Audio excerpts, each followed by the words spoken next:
Hello everyone, आज हम लोग 25 वो प्रश्न देखेंगे जो एग्जाम के लिए मोस्ट इंपॉर्टेंट है। यह प्रश्न हमेशा पूछे जाते हैं, बार बार यह प्रश्न रिपीट किए जाते हैं। चलते हैं पहले प्रश्न पे। पहला प्रश्न है, भारत के अंतिम गवर्नर जनरल कौन थे? कौन थे भारत के अंतिम गवर्नर जनरल? तो याद रखिए माउंटबेटन थे। ऑप्शन नंबर सी इसके करेक्ट हो जाएंगे। और भारत के पहले गवर्नर जनरल थे कैनिंग। ये भी एग्जाम में पूछ सकता है। चलते हैं अगले प्रश्न पे। अगला प्रश्न है, सर्वप्रथम संविधान का निर्माण करने वाला देश कौन है? कौन है सर्वप्रथम संविधान का निर्माण करने वाला देश? तो याद रखिए अमेरिका है। ऑप्शन नंबर बी इसके करेक्ट हो जाएंगे। चलते बढ़ते हैं अगले प्रश्न पे। अगला प्रश्न है, इराक का पुराना नाम क्या है? यह मोस्ट इंपोर्टेंट प्रश्न है, कई बार ये एग्जाम में पूछे जा चुके हैं। इराक का पुराना नाम तो याद रखिए मेसोपोटामिया है। ऑप्शन नंबर ए इसके करेक्ट हो जाएंगे। इराक का पुराना नाम मेसोपोटामिया है। चलते हैं बढ़ते हैं अगले प्रश्न पे।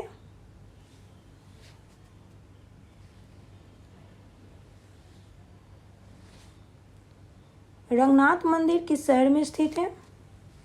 किस शहर में स्थित है रंगनाथ मंदिर? तो याद रखिए श्रीरंगम में स्थित है। ऑप्शन नंबर बी इसके करेक्ट हो जाएंगे। चलते हैं बढ़ते हैं अगले प्रश्न पे। अगला प्रश्न है, दक्षिण रेलवे मुख्यालय कहाँ स्थित है? कहाँ स्थित है दक्षिण रेलवे मुख्यालय? तो याद रखिए यह चेन्नई में स्थित है। ऑप्शन नंबर सी इसके करेक्ट हो जाएंगे। दक्षिण रेलवे का मुख्यालय है चेन्नई। चलते हैं अगले प्रश्न पे। अगला प्रश्न है, भारत में सबसे लंबा रेगिस्तान थार मरुभूमि किस राज्य में स्थित है? किस राज्य में स्थित है? तो याद रखिए यह राजस्थान में स्थित है। ऑप्शन नंबर बी इसके करेक्ट हो जाएंगे। चलते हैं बढ़ते हैं अगले प्रश्न पे। अगला प्रश्न है, जुबिन मेहता किस वाद्य यंत्र से संबंधित है? किस वाद्य यंत्र से संबंधित है जुबिन मेहता? तो याद रखिए सिमझीनी से संबंधित है। ऑप्शन नंबर ए इसके करेक्ट हो जाएंगे। चलते हैं बढ़ते हैं अगले प्रश्न पे। अगला प्रश्न है, 1971 में युद्ध के समय भारत के प्रधानमंत्री कौन थे? कौन थे भारत के प्रधानमंत्री 1971 में? तो याद रखिए इंदिरा गांधी थी। ऑप्शन नंबर बी इसके करेक्ट हो जाएंगे। चलते हैं अगले प्रश्न पे। अगला प्रश्न है, भारत के पहले रक्षा मंत्री कौन थे? कौन थे भारत के पहले रक्षा मंत्री?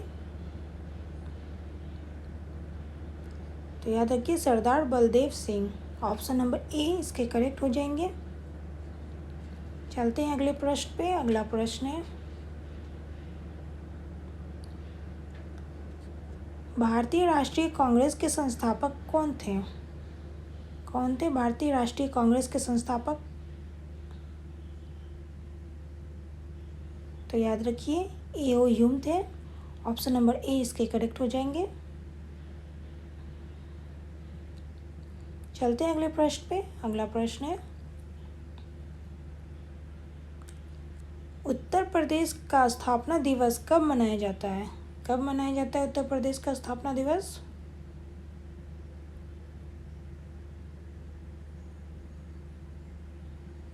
तो याद रखिए 24 जनवरी को मनाया जाता है।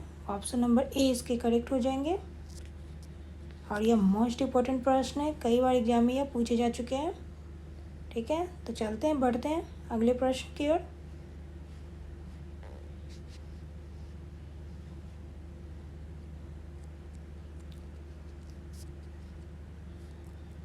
जहांगीर का मकबरा कहाँ स्थित है? कहाँ स्थित है जहांगीर का मकबरा? तो याद रखिए यह लाहौर में स्थित है। ऑप्शन नंबर ए इसके करेक्ट हो जाएंगे। चलते हैं अगले प्रश्न पे। अगला प्रश्न है,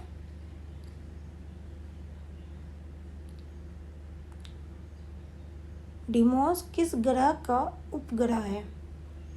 किस ग्रह का उपग्रह है डिमोस?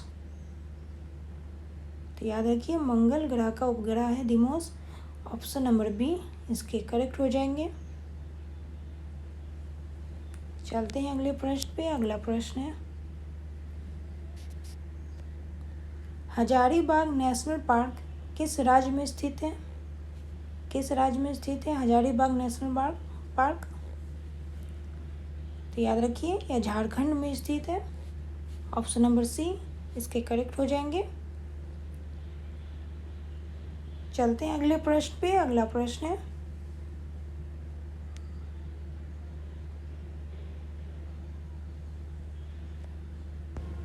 ओमकारेश्वर बांध किस राज्य में स्थित है?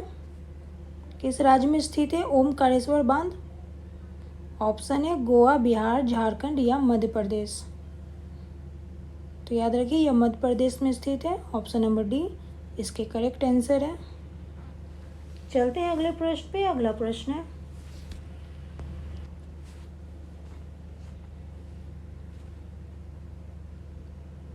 गुलाम वंश की स्थापना किसने की थी?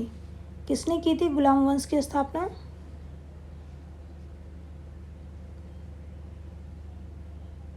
तो याद रखिए कुतुबुद्दीन ऐबक ने की थी गुलाम वंश की स्थापना। ऑप्शन नंबर बी इसके करेक्ट हो जाएंगे। चलते हैं अगले प्रश्न पे। अगला प्रश्न है,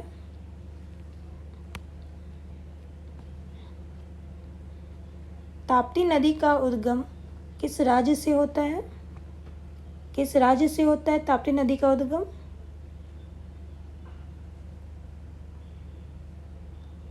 तो याद रखिए मध्य प्रदेश से होता है। ऑप्शन नंबर बी इसके करेक्ट हो जाएंगे। चलते हैं अगले प्रश्न पे। अगला प्रश्न है,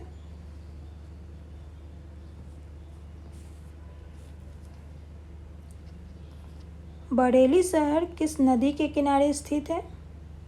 किस नदी के किनारे स्थित है बरेली शहर? ऑप्शन है रामगंगा, गंगा, यमुना या कोसी। तो याद रखिए बरेली शहर रामगंगा नदी के किनारे स्थित है। ऑप्शन नंबर ए इसके करेक्ट हो जाएंगे। चलते हैं अगले प्रश्न पे। अगला प्रश्न है,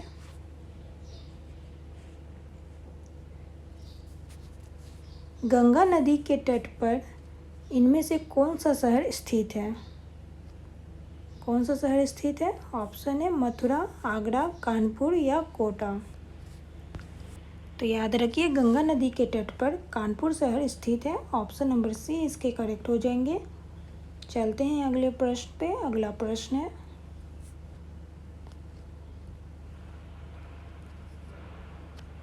सलाल परियोजना किस नदी पर स्थित है? ऑप्शन है रावी, कोसी, चिनाब या सिंधु। तो याद रखिए चिनाब नदी पर स्थित है सलाल परियोजना। ऑप्शन नंबर सी इसके करेक्ट हो जाएंगे। चलते हैं अगले प्रश्न पे। अगला प्रश्न है, दूधसागर जलप्रपात किस नदी पर स्थित है? किस नदी पर स्थित है दूधसागर जलप्रपात? तो याद रखिए मांडोनी नदी पर स्थित है। ऑप्शन नंबर सी इसके करेक्ट हो जाएंगे। चलते हैं अगले प्रश्न पे। अगला प्रश्न है, बांग्लादेश में गंगा नदी को क्या कहा जाता है? क्या कहा जाता है बांग्लादेश में गंगा नदी को? ऑप्शन है जमुना, पद्मा, सांगपो या तीस्ता। तो याद रखिए पद्मा कहा जाता है बांग्लादेश में गंगा नदी को। ऑप्शन नंबर बी इसके करेक्ट हो जाएंगे। चलते हैं अगले प्रश्न पे। अगला प्रश्न है, परिजन समाजवादी पार्टी का संस्थापक कौन था? कौन था परिजन समाजवादी पार्टी का संस्थापक? तो याद रखिए Jayaprakash Narayan. Option number A इसके करेक्ट हो जाएंगे। चलते हैं अगले प्रश्न पे। अगला प्रश्न है, किसने धर्म सभा की स्थापना की? किसने धर्म सभा की स्थापना की? तो याद रखिए राधा कांत देव ने। ऑप्शन नंबर सी इसके करेक्ट हो जाएंगे। चलते हैं अगले प्रश्न पे। अगला प्रश्न है, पीन घाटी राष्ट्रीय उद्यान कहाँ स्थित है? कहाँ स्थित है? ऑप्शन है हरियाणा, हिमाचल प्रदेश, कर्नाटक या केरल। तो याद रखिए पीन घाटी राष्ट्रीय उद्यान हिमाचल प्रदेश में स्थित है। ऑप्शन नंबर बी इसके करेक्ट हो जाएंगे। अभी के लिए इतना ही, फिर मिलते हैं नेक्स्ट वीडियो में नई जीके जीएस के साथ जो आपके एग्जाम के लिए मोस्ट इंपॉर्टेंट है।